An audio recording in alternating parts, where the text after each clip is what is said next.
High, welcome back to English via Bangla.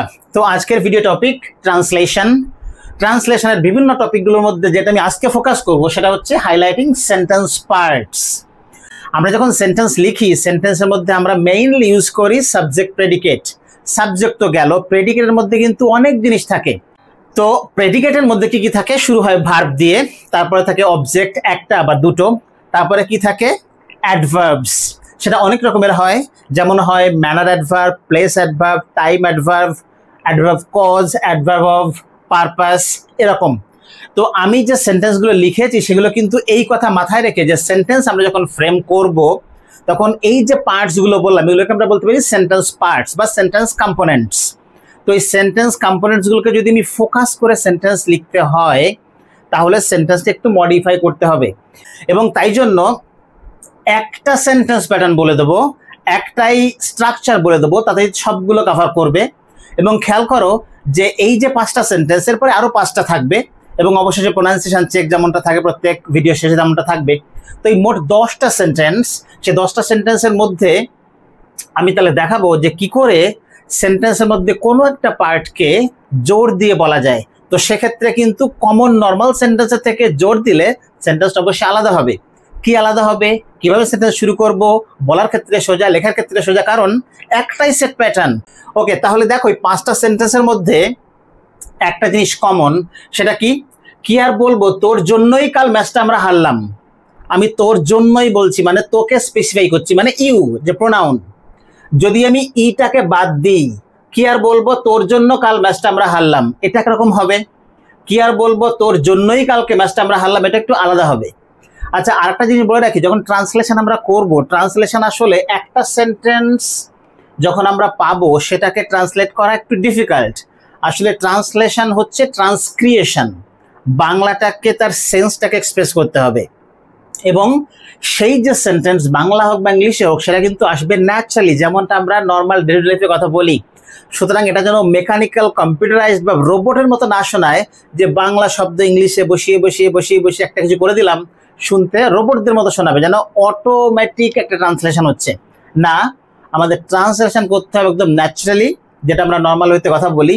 তাই জন্য মোটামুটি সবগুলো শুরুতে আমি কতগুলো স্পোকেন ইংলিশ টাচ দিয়ে রেখেছি। কি আর বলবো, তাহলে, কি সর্বনাশ, সে কি, দেখে নিস। তাহলে এইরকম ভাবে কিন্তু আমরা যখন কথা বলি আমরা দুটো সেন্টেন্সের মাঝখানে ছোট ছোট ছোট ছোট লিঙ্কার্স ইউজ করি, এবং সেগুলো আমাদের যে সেন্টেন্সগুলো সেগুলোকে অসংলগ্ন হতে দেয় না, সেগুলোকে খাপ ছাড়া হতে দেয় না। তো ট্রান্সলেশন করতে গেলে আমাদের এই ব্যাপারগুলো মনে করতে হবে এবং সেগুলো কিন্তু অ্যাপ্লাই করতে হবে। আমরা যখন ইভেন কোনো একটা প্যাসেজ ট্রান্সলেট করব, এই ব্যাপারগুলো না থাকলেও সেন্স যদি বলে, সেন্স যদি প্রয়োজন হয়, আমাদের এরকম ছোট ছোট লিঙ্কার্স আনতে হয়, বা কখনো বাদও দিতে হতে পারে। আচ্ছা, যেটা বলছিলাম যে এই যে 5টা সেন্টেন্সের মধ্যে কি কমন? জোর দেওয়া হচ্ছে কখনো সাবজেক্টকে, কখনো অবজেক্টকে, ওই যে বললাম, কখনো আবার অ্যাডভার্বগুলোকে, অ্যাডভার্ব অফ ম্যানারকে, প্লেসকে, টাইমকে, পারপাসকে। তো মোটামুটি সমস্তগুলো কভার করে কিন্তু আমি সেন্টেন্সগুলো সেট করেছি। তাহলে খেয়াল করো, প্রথম সেন্টেন্সের মধ্যে জোর দেওয়ার জন্য ই থাকছে, দ্বিতীয় সেন্টেন্সেও তাই। তাহলে তুই আমাকে আমার পেছনে গালাগাল করেছিলি, জোর দেওয়া হচ্ছে তুইকে। 3 নম্বর, কি সর্বনাশ, এই ফোনটাই আমি ওর হাতে দেখেছিলাম, একটা ফোনকে জোর দেওয়া হচ্ছে বা হাইলাইট করা হচ্ছে। 4 নম্বর, সে কি, কাল রাতেই তো আমি তোকে টাকাটা ফেরত দিলাম, তাহলে রাতেই। হ্যাঁ, তারপর 5 নম্বর, দেখে নিস ওই একদিন বড় অভিনেতা হবে। তার মানে বাংলায় রস্যই, এই যে ওয়ার্ড বা এই যে লেটার, তার মধ্যে দিয়ে কিন্তু বাংলায় আমরা হাইলাইট করতে পারি। ইংলিশে করার টেকনিক একটু আলাদা, সেটাই তো আজকের টপিক, আমি দেখাবো সেটা কিভাবে করতে হয়। তাহলে আমরা দেখি প্রথম সেন্টেন্স, কি আর বলবো তোর জন্যই কাল ম্যাচটা হারলাম। যদি আমি ইটাকে বাদ দিয়ে সেন্টেন্স করি সেক্ষেত্রে কি হবে? আচ্ছা, কি আর বলবো, এই কথাগুলোর মানে কি, বা ইংলিশ কি? কি আর বলবো মানে what to say, what to say. Okay, তাহলে এটার পরে আমি তো শুরুতে বসাবো তোর জন্য কাল ম্যাচটা হারলাম, আমরা হারলাম। তাহলে আমরা হারলাম, we lost the match because of you. কিন্তু যদি আমরা ইটাকে ব্যবহার করে তোর জন্য, মানে যে তোর যার সঙ্গে কথা বলছি তাকে হাইলাইট করতে চাই, সেক্ষেত্রে কি হবে দেখে নাও। তাহলে শুরুতে কি আর বলবো আমরা কি লিখলাম, হোয়াট টু সে। এইবারে এই যে শুরুতে যে লিঙ্কার্স গুলো সেগুলো লিখবো, লেখার পরে প্রত্যেকটা সেন্টেন্স শুরু করব একটাই সেট প্যাটার্ন, যেমন আমি শুরুতে বললাম। সেটা কি? ইট ওয়াজ বা ইট ইজ। হারলাম পাস্ট টেন্স, তাই আমি কি করব? ইট লিখলাম প্রোনাউন, তার সঙ্গে সঙ্গে ওয়াজ। ব্যাস, এই ইট ওয়াজটাই ই এর কাজ করবে। তাহলে এখানে তোর জন্য, একে যদি ইংলিশে ট্রান্সলেট করি, এটা কিন্তু অ্যাডভার্ব অফ রিজন বা কজ, একটা ফ্রেজ, অ্যাডভার্ব ফ্রেজ। তো সেটাকে যদি ইংলিশে কনভার্ট করতে হয় আমরা কি করব? Owing to you, because of you, or on account of you, তিনটার মধ্যে যে কোনো একটা।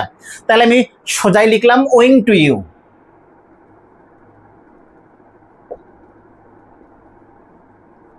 বেশ, আমার ইট ইজ বা ইট ওয়াজ এর পরের পার্টটা হয়ে গেল। এবারে একটা কনজাংশন লিখবো যেগুলো সব জায়গায় সেম, সেটা হচ্ছে that.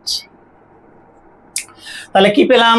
What to say, it was owing to you that we lost the match yesterday. কারণ বাকিটা তো সোজা, আমরা সবাই পারবো।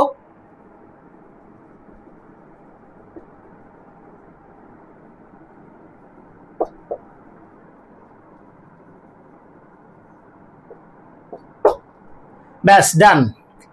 আচ্ছা, তারপরে দেখি নাম্বার 2। তাহলে তুই আমাকে, আমার পেছনে গালাগাল করেছিলি, পাস্ট টেন্স। তাহলে, তাহলে মানে কি? আমি কারোর সঙ্গে কথা বললাম, আমি ডিসকভার করলাম, বা আমি কথোপকথনের মধ্যে দিয়ে বুঝতে পারলাম যে এ আমাকে গালাগাল করেছিল, তাকে আমি কথাটা বলছি। তাহলে যেমনটা বললাম যে ট্রান্সলেশনের ক্ষেত্রে একটা সেন্টেন্সকে ট্রান্সলেশন করা বা ট্রান্সক্রিয়েট করা মুশকিল, ব্যাকগ্রাউন্ড আমাদের জানতে হয়, তাহলে পারফেক্ট ট্রান্সলেশন আসে। তাহলে এখানে আমরা দেখতে পাচ্ছি যে তাহলে, তাহলে মানে তাকে লেখা যায় আই সি। ও, বুঝলাম। তাহলে ব্যাপারটা এরকম, তুই আমাকে আমার পেছনে গালাগাল করেছিলি, তাহলে ই বাদ দিলে তুই আমাকে আমার পেছনে গালাগাল করেছিলি, সেক্ষেত্রে তুই সাবজেক্ট, সেটা নেব। এবারে আমরা শুরু করব ইট ইজ বা ইট ওয়াজ দিয়ে। ইট ওয়াজ, এবারে কাকে আমি হাইলাইট করছি? তুই, মানে যে কাজটা করছে, সাবজেক্টকে হাইলাইট করলাম। এবারে প্রথমটা ছিল অ্যাডভার্ব অফ কজ আর রিজন, সেই ফ্রেজটাকে বা একটা অ্যাডভার্বকে হাইলাইট করেছিলাম। এই সেন্টেন্সে আমরা সাবজেক্টকে, মানে ডুয়ার, তাকে হাইলাইট করছি। তাহলে ইট ওয়াজ ইউ। এবার একটা মজার ব্যাপার, সেটা হচ্ছে ইউ তার সঙ্গে বসে ওয়্যার, এখানে ওয়াজ। অ্যাপারেন্টলি মনে হচ্ছে ইট ওয়্যার ইউ, না, ইটের পরে যেহেতু ওয়াজ বা ইজ সেটা আমরা রাখবো, তারপরে সাবজেক্ট সিঙ্গুলার হোক, প্লুরাল হোক, first person, second person, third person, যাই হোক না কেন। So it was you. এবারে ইউ যেহেতু সাবজেক্টিভ পারসন, আমরা দ্যাট ব্যবহার করতে পারি না, দ্যাটের ইকুইভ্যালেন্ট নেব। ওকে, তাহলে আমরা কি করবো? ইউ সাবজেক্টিভ হওয়ার জন্য হু নিলাম, যদি অবজেক্ট হতো হুম করতে পারতাম, যদি পজেসিভ হতো এখানে তাহলে হুজ করতাম। আমরা এই দ্যাটটাকে মডিফাই করব, কিন্তু আলটিমেটলি সবগুলোতে রিলেটিভ প্রোনাউন, সেই রিলেটিভ প্রোনাউন ব্যবহার করলাম। So I see it was you who. আচ্ছা, গালাগাল করা মানে হচ্ছে কল নেমস, পেছনে, at the back of someone. তাহলে it was you who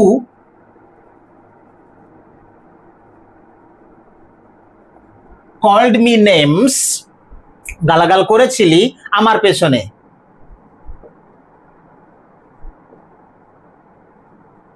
at my back. ওকে, তাহলে কি পেয়ে গেলাম? I see it was you who called me names at my back. Okay, number 3, কি সর্বনাশ, এই ফোনটাই আমি ওর হাতে দেখেছিলাম। তাহলে শুরুতে যে লিঙ্কার্স কি সর্বনাশ, তাকে ট্রান্সলেট করে ফেলি। তো ব্যাপারটা এরকম অনেকটা যে হয়তো ফোনটা চুরি যাওয়ার উপক্রম হয়েছিল, কোনো একটা দামি ফোন, তো যার ফোন তার হাতে আমি এখন দেখতে পাচ্ছি, কিন্তু এই ফোনটাই আমি হয়তো অন্য কারোর হাতে দেখেছিলাম, সেটা আবার তার হাতে, যে মালিক তার হাতে ফিরে এসছে। তো চুরি যেতে পারতো, অফিসে এরকম ঘটনা প্রায় ঘটে।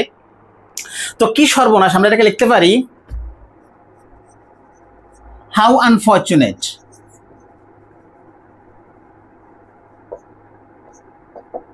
বা এরকম এক্সক্লেমেটরি একটা ফ্রেজ ইউজ করতে পারি। তারপরে মূল যে পার্ট, এই ফোনটাই কি করব?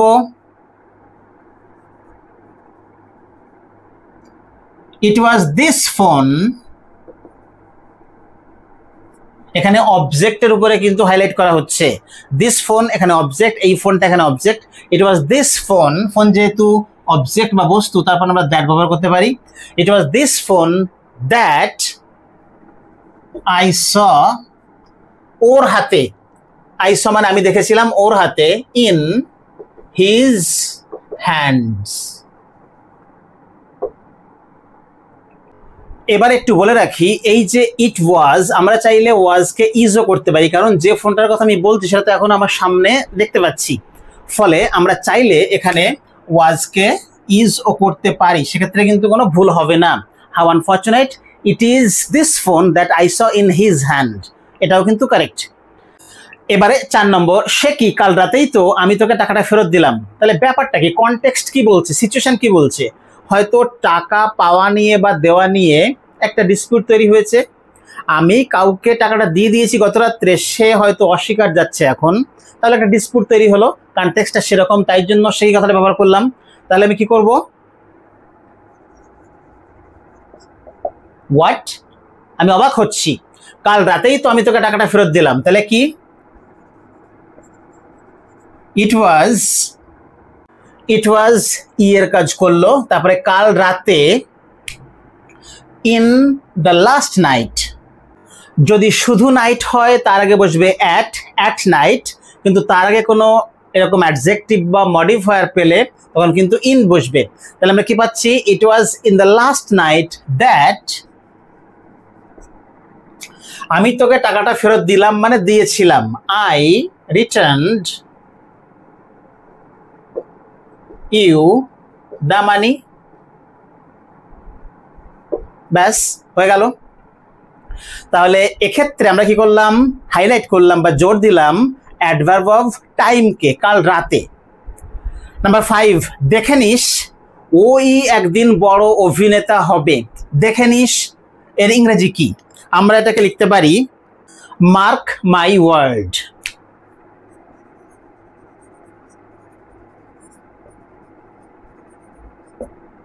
দেখে নিস এমনটা হবে, দেখে নিস তমকটা হবে, তার মানে এই যে দেখে নিস আমি প্রেডিকশন করতে চলেছি বা করলাম, তাকে আমি কি বলবো, মার্ক মাই ওয়ার্ড। তার মানে এবার কি করব, পরেরটা যেমনটা আমরা শুরু করলাম, ইট, ওই এখানে সাবজেক্টের উপরে জোর পড়ছে, ইট ইজ হি, আমরা কিন্তু এখানে অবজেক্টিভ লিখবো না, সাবজেক্টিভ করব, ইট is he who will be আ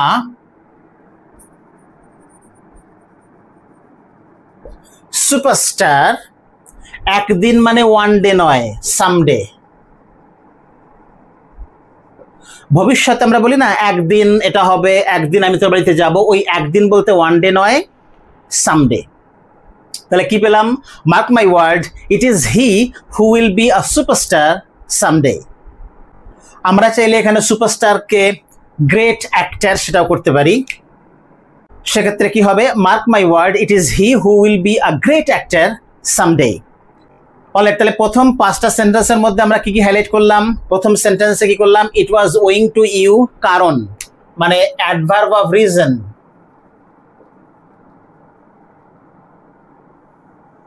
এটাকে হাইলাইট করলাম। Second sentence, it was you who called me, তার মানে সাবজেক্ট, যে কাজটা করলো। 3, it was this phone, object. 3 number, কাল রাতেই, time adverb. 5 number, it was he who will, এখানে আবার সাবজেক্ট। ওকে, তো এরপরে যেমনটা বললাম যে আরো 5টা সেন্টেন্স দেখবো, সেখানে আমরা কিন্তু অন্য কতগুলো সেন্টেন্স পার্টস তাদেরকে হাইলাইট করব। তো দেখে নেওয়া যাক। তারপর দেখা যাক নাম্বার 6, ঠিক এই জায়গাতেই দুর্ঘটনাটা ঘটেছিল। কি বলবো, ইট ইজ, যেহেতু ঘটনাটা ঘটেছিল তারপরে আমরা সেই জায়গাতে গিয়ে কথা বলছি, আমি দেখিয়ে বললাম এই জায়গাতেই, যেহেতু প্রেজেন্ট সিচুয়েশনের কথাটা বলা হচ্ছে, আমি ইজ কি ব্যবহার করতেই পারি। সো ইট ইজ অ্যাট, কিন্তু এখানে ঠিক মানে এক্স্যাক্টলি কথাটা আছে, তাই জন্য কি হবে, রাইট অ্যাট দিস প্লেস। কি পাওয়া গেল, ইট is right at this place. চাইলে আমরা রাইটের একটা সিনোনিম ব্যবহার করতে পারি, এক্স্যাক্টলি। তাহলে it is exactly at this place বা it is right at this place that কি ঘটেছিল? তাহলে প্রত্যেকটা সেন্টেন্স কিন্তু কমপ্লেক্স সেন্টেন্স। আমরা শুরুতে পাচ্ছি প্রিন্সিপাল ক্লজ, দ্যাট দিয়ে বাকি অংশ পাচ্ছি সাবঅর্ডিনেট ক্লজ। সাবঅর্ডিনেট ক্লজের মধ্যে আবার সাবজেক্ট প্রেডিকেট পার্ট থাকে। তাহলে সেক্ষেত্রে সাবজেক্ট মানে কি? কর্তাকে দুর্ঘটনা ঘটেছিল, দ্য অ্যাক্সিডেন্ট ঘটা টুক প্লেস। ওকে, তারপর নাম্বার 7, ওরা বরং খুব দ্রুতই বাইক চালাচ্ছিল। আমরা দ্রুত ম্যানার অ্যাডভার্ব, তাকে জোর দিচ্ছি এবারে ই দিয়ে। কি বলবো? It was at a high speed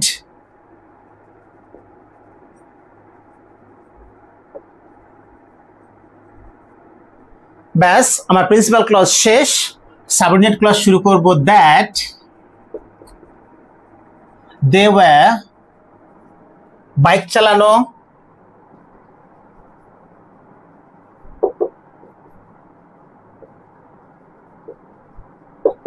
কি পাওয়া গেল? It was at a high speed that they were riding the bikes. Okay, দেখো তাহলে একই রকম স্টার্টিং, কিন্তু সেন্টেন্স কমপ্লেক্স সেন্টেন্স, জোর পড়ছে প্রত্যেকটা সেন্টেন্সের ক্ষেত্রে আলাদা আলাদা সেন্টেন্স কম্পোনেন্টস এর উপরে। নেক্সট নাম্বার 8, চাকরির জন্যই তো আমার শহরে আসা। অ্যাডভার্ব অফ পারপাস, চাকরির জন্য।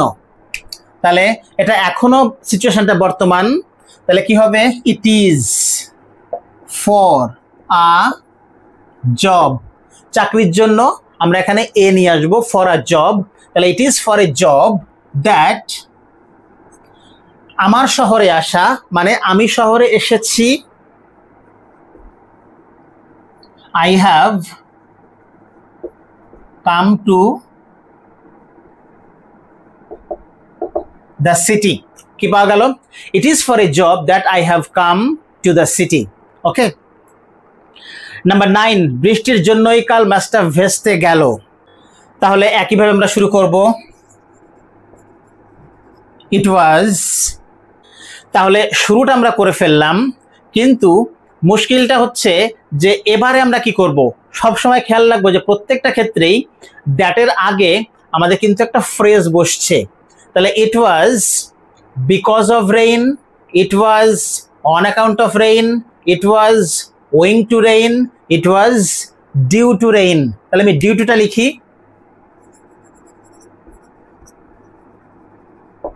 ওকে, ডিউ কিন্তু এখানে অ্যাডজেক্টিভ, ডিউকে এইভাবে ব্যবহার করতে হয়। আর একটা ভাবে ব্যবহার করার নিয়ম, সেটা আমি আমার অন্য একটা ভিডিও যেখানে বলেছি একটু আগে, যে owing to, because of, on account of versus due to, এই ভিডিওতে বিস্তারিতভাবে আলোচনা করা আছে, তো অবশ্যই তোমরা ভিডিওটা দেখবে। তাহলে it was due to rain, principal clause done, that কি হলো? ম্যাচটা ভেস্তে গেল, প্যাসিভ ভয়েস হয়ে গেছে। The match was, ভেস্তে যাওয়া মানে বৃষ্টি ম্যাচটাকে আর হতে দিল না, তাহলে the match was spoiled। কবে? কাল। ব্যাস, খুব সুন্দরভাবে আমরা এগিয়ে গেলাম, পরপর সব সুন্দর করে সাজিয়ে সাজিয়ে। তাহলে it was due to rain that the match was spoiled yesterday। Okay okay, finally number 10, তোমার জন্যই আমি সব করতে পারি। দেখা যাক। তাহলে আমি যখন এরকম কথা বলি বা আমরা এরকম কথা যখন বলি, তখন কিন্তু আমরা প্রেজেন্ট টেন্সে আছি, তাই জন্য ইট ইজ তোমার জন্যই। তাহলে জন্যই হচ্ছে ফর ইউ। তাহলে it is for you that I can do anything. Okay, তো এইভাবে আমরা কিন্তু সেন্টেন্স বানিয়ে ফেলবো সহজেই। দেখো সবগুলোর সেম প্যাটার্ন, সেম বিগিনিং, তাহলে আমাদের মনে রাখা সোজা। তাহলে এই 5টা সেন্টেন্সে আমরা সেন্টেন্সের কোন পার্টসগুলোকে বা কোন অংশগুলোকে হাইলাইট করলাম? It is right at this place, place adverb highlighted হলো। 7 নম্বর sentence, it was at a high speed, এখানে ম্যানার অ্যাডভার্ব, এটাকে জোর দেওয়া হলো। 8, it is for a job that I have come to the city, এখানে adverb of purpose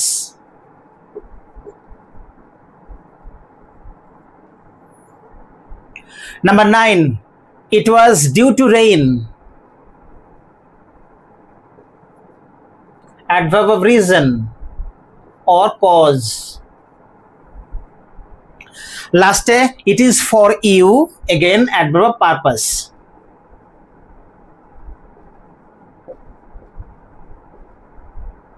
ওকে, তো আমি আশা করি যে এইভাবে সেন্টেন্স ট্রান্সলেশন শিখলে তোমাদের স্পোকেন ইংলিশও কিন্তু ভালো মতো হেল্প হবে। ওকে, তাহলে সবশেষে যেমন থাকে প্রোনাউন্সিয়েশন চেক। 5টা শব্দ দেখে নেই, এদের প্রোনাউন্সিয়েশন ঠিক ঠিক কি। প্রথমে যেটা পাচ্ছি SOUTHERN, সাউথ, তার অ্যাডজেক্টিভ এটা। তাহলে সাউথ যেটা বলি আমরা ওই প্যাটার্নে এটাকেও বলি সাউদার্ন, কিন্তু না, আমাদের উচ্চারণটা হচ্ছে সাদার্ন, সাদার্ন। তাহলে আমরা এই যে দুটো ভাওয়েল ও ইউকে বাদ দিয়ে দেব, তারপরে আমরা কি নিয়ে আসবো আ সাউন্ড। সেটা কি? এই ইংলিশে বা ইন্টারন্যাশনাল ফোনেটিক অ্যালফাবেটে এই লেটার দিয়ে আ সাউন্ডকে এক্সপ্রেস করা হয়, সেটা সাদার্ন। তারপরে যেটা পাচ্ছি WEDNESDAY, সপ্তাহের একটা দিন। তো সঠিক উচ্চারণ কিভাবে করব? ডিটাকে বাদ দেব। শুধু তাই নয়, আমাদের বাদ দিতে হবে এই এন আর এস এর মধ্যে যে ভাওয়েল ইটা, তাকেও। এবারে সঠিক উচ্চারণ পাবো WENSDAY, একে উচ্চারণ করলে যা হয় ওয়েন্সডে। এই এসটা কিন্তু জেডের মতো সাউন্ড হবে, ওয়েন্সডে, ওয়েন্সডে। আর একটু বলে রাখি যে DAY এটা কিন্তু ডে নয়, এটার উচ্চারণটা কিন্তু ডেই।